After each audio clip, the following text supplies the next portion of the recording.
சொன்னாரு. இதெல்லாம் அனைத்துக்கும் ஆசைப்பட்டதால ஏற்பட்ட விளைவுகள் தான் நடுவர். அனைத்துக்கும் ஆசைப்படு, அனைத்துக்கும் ஆசைப்படு அப்படிங்கிறது ஒரு எஸ்கலேட்டர்ல ஏறுற மாதிரி. எஸ்கலேட்டர்ல ஏறுறப்ப ஏறிட்டே இருப்போம், திடீர்னு ஏதோ ஸ்ட்ரக் ஆயிடுச்சு வச்சுக்கோங்க. அப்ப ரீல்ஸ்ல வருது இல்லையா, மாட்டிக்கினார் ஒருத்தர், அப்படிதான் மாட்டிக்கணும் நடுவரையா.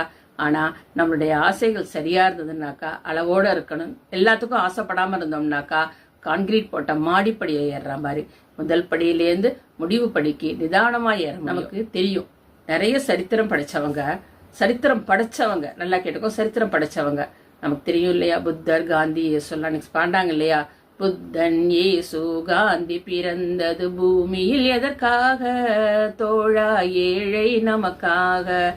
அவங்கெல்லாம் சொத்து இருக்கு, சுகம் இருக்குன்னு சரித்திரம் படைக்கல, நாட்டுக்கு நல்லது செய்யணும், மக்களுக்கு அமைதி வேணும் அப்படின்னு சொல்லிதான் சரித்திரம் படைச்சாங்க.